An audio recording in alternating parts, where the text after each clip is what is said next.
Thank you so much for having me this morning. I hope you guys are doing great. So, yes, I'm Krystal Ross, a holistic nutritionist. I have a background in psychology and holistic health.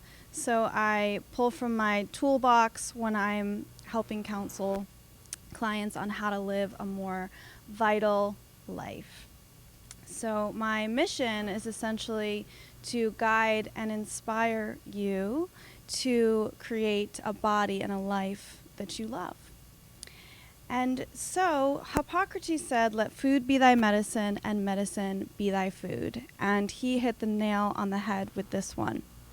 Oftentimes we overlook nutrition as a way to heal mental and physical health conditions. We also overlook the food choices that we make as a contributing factor to any mental and physical health conditions. And in fact, nutrition can have a profound healing effect on the body and also on the mind. So how does food heal? So let's talk about the basics, which you probably already know, but we'll just review it, which are your macros and your micros. So your macros are your proteins, your healthy fats, and your carbohydrates. So proteins are the cornerstone in which all neurotransmitters in the brain are built, so very important for mental health, as well as the physical body and building muscle. And healthy fats are extremely crucial for hormone balance, especially in women. And our brains are made up of 60% fat, so healthy fats are really important. Carbohydrates are fuel. When I talk about carbohydrates, I'm talking about whole food carbohydrates like fruits and vegetables, and some whole grains such as brown rice and quinoa.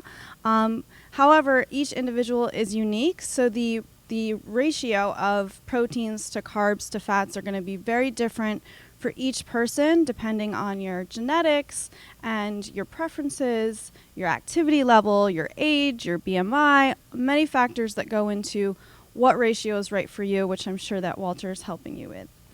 And also your micronutrients. So that's your antioxidants, which fight off free radicals. That's your vitamins and your minerals, which help your body function optimally. But let's dig a little bit deeper when it comes to food as medicine. Let's talk about the vibration of food. So we're all made up of energy. Our food is made up of energy as well. And our food and our bodies carry a vibration. So when you eat denser foods like meats and eggs and root vegetables, they can be very grounding. They're very earthy. They're very dense. When you eat foods like fruits and vegetables, especially in their raw state, they have a much higher vibration because they come from the earth and they're essentially alive.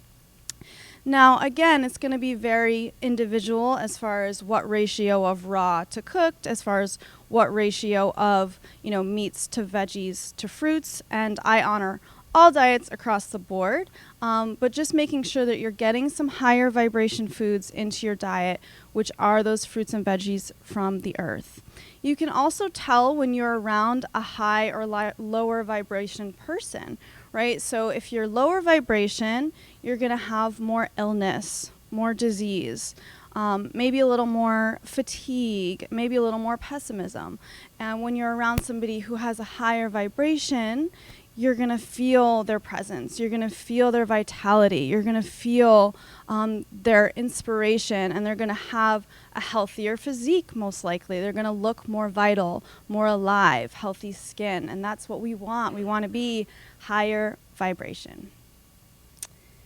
So let's talk about the intention behind what we're putting into our bodies. So intention is really important when it comes to healing from foods. So as we know, there's a very important component behind the biology of belief.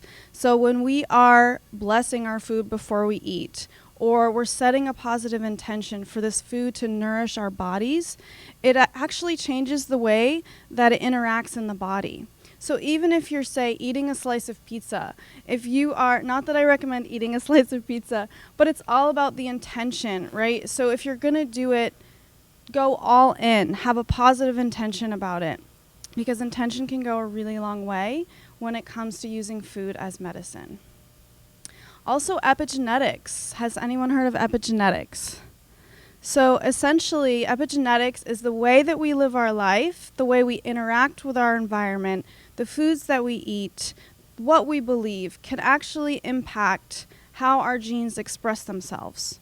So if you say, I'm predisposed to this, or my family member has this, and you feel a little bit prey to that, you can be empowered to know that we have now proven in science that the power of the mind, which we're going to be talking about today with Walter, it sounds like, the power of the mind, the power of belief, what you put into your body, what you're exposed to, what your relationships are like, all impact the way that your genes express themselves. You can actually turn on and off genes depending on your thoughts, depending on the food that you put into your body. So what foods heal the body? Let's talk about quality. So I'm very big on local when possible, organic, grass-fed. I know it is a little bit more expensive, and you can look at the Dirty Dozen and Clean 15 list and decide what is the best fit for you and what you can afford. But when you can, it's always important to try to choose organic, because then you don't have the pesticides, the herbicides, the hormones, all the added junk that you don't want to put into your body. So when we're talking about meat and eggs especially, you want to try to make sure that it's organic or grass-fed. So if it's beef, grass-fed is really high in omega-3 fatty acids, it's high in zinc, it's high in protein, it's high in iron, so it can be a health food if done in moderation. It's just about the quality. So really, really emphasizing quality here, and also supporting our local farms. Biochemical individuality, which means we're just all unique, right? And the foods that we put in our bodies are going to impact us differently. So what is a superfood for you may not be a superfood for you. So it's really important to listen to your body, to work with your body, to pay attention to what feels good, and to also recognize that we're constantly changing. Our cells are always turning over. Our guts are rehealing every 3 months. And so we want to make sure that we're paying attention to our bodies and the way that we feel and what we're putting in our bodies, because it's always changing.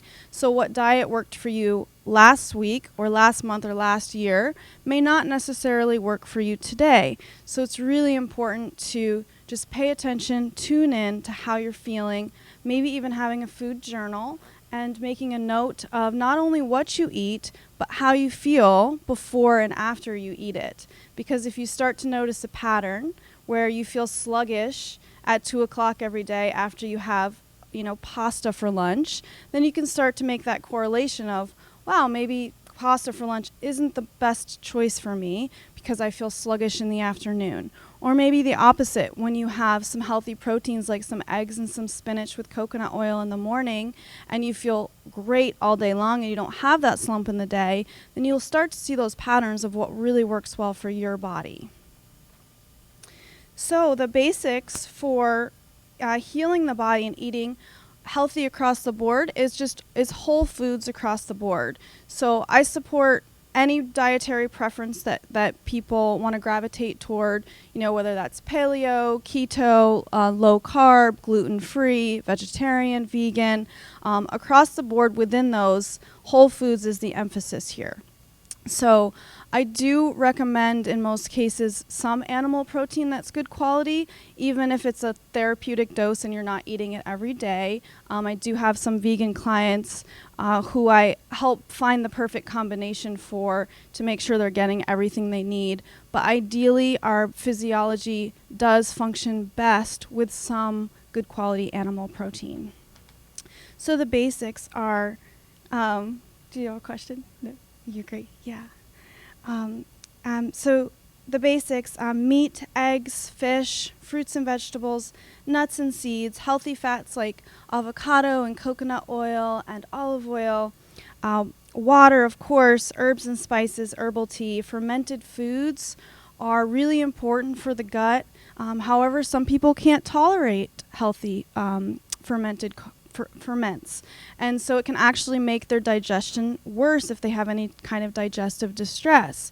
And so again, it's about listening to your body. However, an average healthy person who wants to eat fermented foods, it's going to be really good for you. Sure. Yes, sauerkraut, kimchi, apple cider vinegar. I really like the Bragg's raw apple cider vinegar.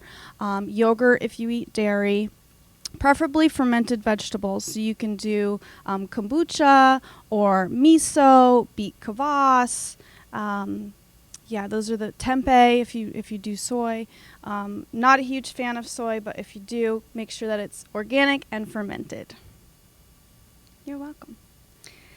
So those are the main food groups across the board, but again, you're going to pick and choose what feels best for your body. Now, some people may feel like they want to eat animal protein every day to feel good. Other people, it might be, a couple of times a week to feel good. So again, it's just about your digestive capability, your goals, your underlying health conditions, and how it feels in your body. My thoughts on supplements. So I love good quality supplements. My thoughts on supplements are they are awesome. Some of them are awesome used therapeutically for a short time just to get yourself to an optimal state and then transition off. Some of them are great to have long term. For example, magnesium. I've taken magnesium every day for the past 5+ years.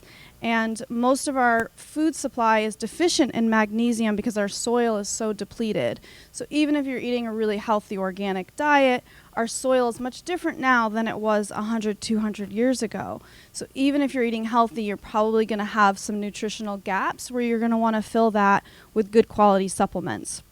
So I'm very passionate about quality, again, when it comes to supplements, therapeutic grade, not something that you're necessarily going to just pick up at Walmart or GNC, but good quality that doesn't have any fillers, that has the right nutrients that are methylated, for example, with the B vitamins, making sure they're methylated.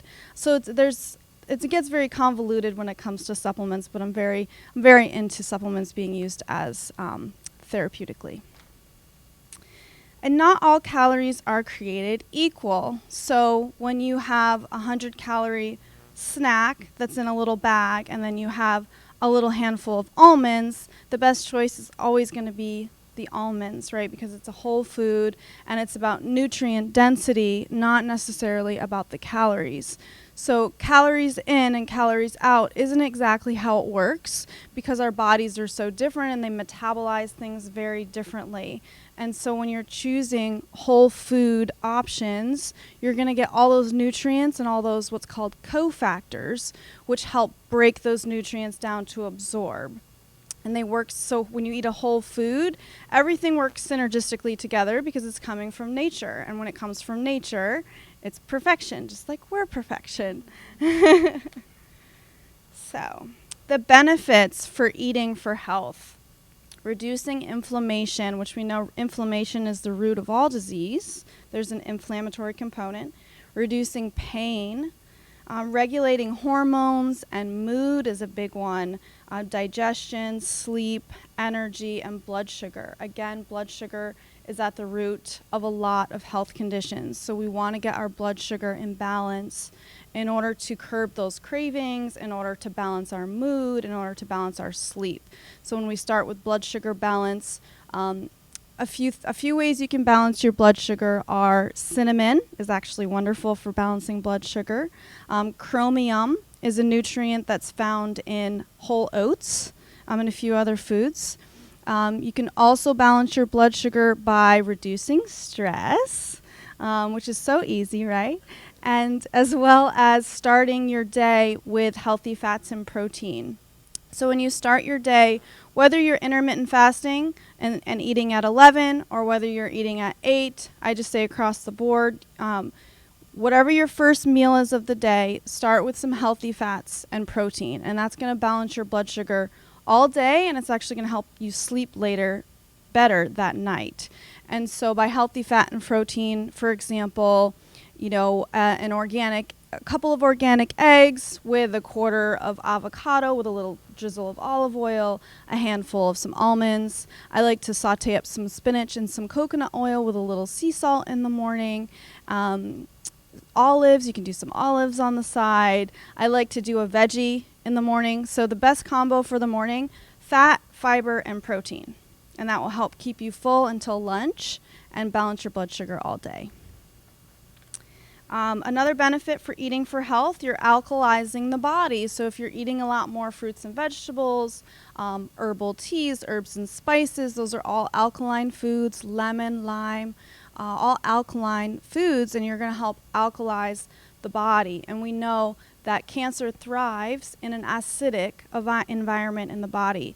And so we want to try to reduce acidity and increase alkalinity. So lots of healthy greens and olive oil and things that are very anti-inflammatory. Eating for health, you're also going to be supporting your liver. And our livers have a huge impact on our ability to lose weight. Our livers have a huge impact on how our hormones are balanced or imbalanced. And so when you're eating for health, you're supporting the liver. So things like cruciferous vegetables, the broccoli, the cauliflower, the kale, the arugula, onions, garlic, the egg yolks, all are supporting liver, phase 1 and phase 2 of the liver, which help process all the toxins through. So oftentimes a big reason why people can't lose weight is because their livers are burdened. So when you start cleaning up your diet and eating liver supportive foods, you're actually going to be boosting weight loss. Eating for health is anti-aging, which we all love. You're going to reverse or help minimize the effects of a disease, and you're going to lose weight. Another important factor of eating for health is you're going to improve your relationship with your body. And that's really what it comes down to, because we can change our diet, we can try to change our mindset, but what it really comes down to is, what are your beliefs about your body? What are your beliefs about yourself? What are your beliefs about the world that you live in? All of those things impact how you feel, how you show up in the world, and how you manage your health and your weight. So when you start empowering yourself and getting inspired instead of feeling restricted from changing your diet, that has a huge impact on your relationship to your body and your relationship to yourself. So you want to increase your confidence, increase your standards. And a lot of my clients, they have very high standards when it comes to certain areas of their life, like their work. They're very, very good at having high standards at work, and yet they're not taking care of their bodies. And so I say, well, look at your standards at work. You can have really high standards. So let's actually transition into having high standards for yourself, high standards for how you interact with other people, high standards for what you put in your body. So standards is really important.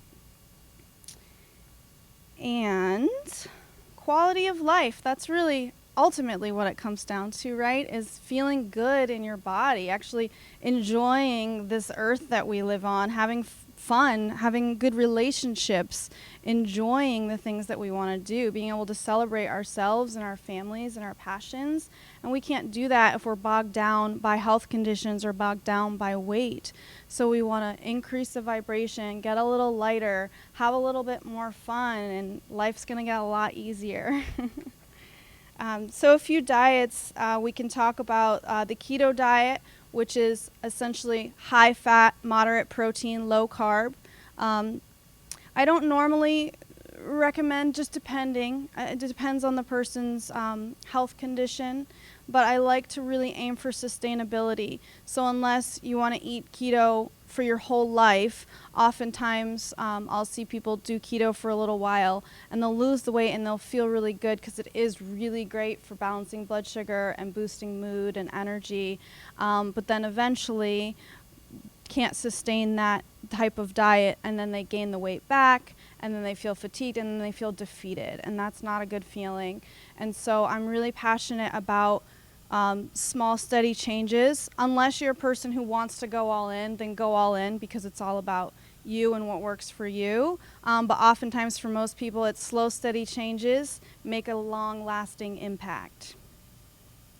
The paleo diet is another common diet. I would say that's more in line with how I personally eat. It's, your proteins, your healthy fats, your vegetables. And Mediterranean diet is more focused on lots of leafy greens and the healthy fats and olive oil and avocado. So I would say I really like the combination of like a paleo Mediterranean style diet married together. But again, biochemically unique. We're all different, right? So intuitive eating. So this is another area that I'm really passionate about. Again, it comes back to really listening to your body and paying attention to what feels good to you. So I like to say, what brings you joy and pleasure without bringing shame, regret, or resent later?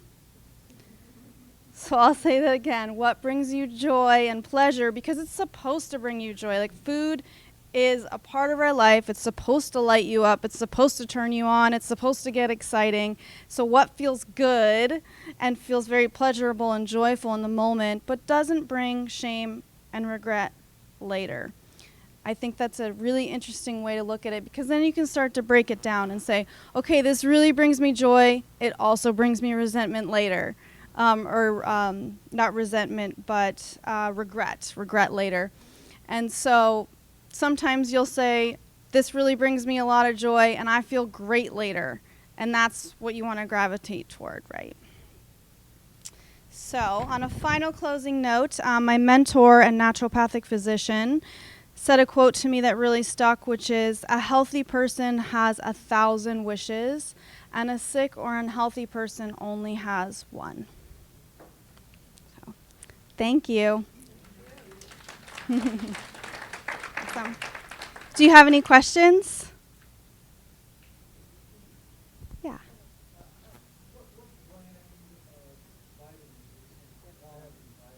Yeah. Right.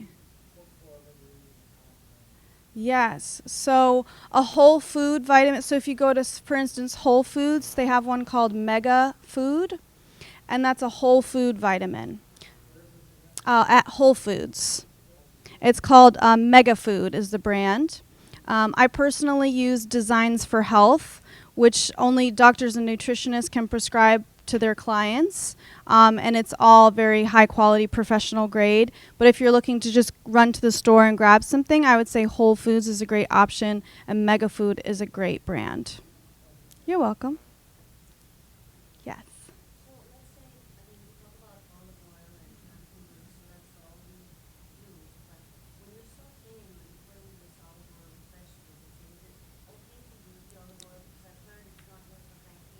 Yes. Mm-hmm. Yes, great question. So what's great for sautéing is actually coconut oil. It has a very high heat point, so it doesn't burn. It's like a 600 degree heat point. Yes. So grapeseed is medium. So you could do like a low heat when you're sautéing. You can also do a low heat if you have the burner on low. You can do olive oil lightly sautéing. But you're absolutely right. When you heat olive oil at, I think the heat point is 325. If you heat olive oil at that or above that, it oxidizes and it actually creates free radicals in the body. So it's better to have cold, drizzled on top, use as a salad dressing, very light sautéing. Yes, coconut oil, and actually, if you do dairy, I do love grass-fed butter. I like Kerrygold is the brand that I love from grass-fed cows. Kerrygold, yes. And butter also has a very high heat tolerance. So it's great for baking and sautéing. Yeah. Any other questions? Yeah.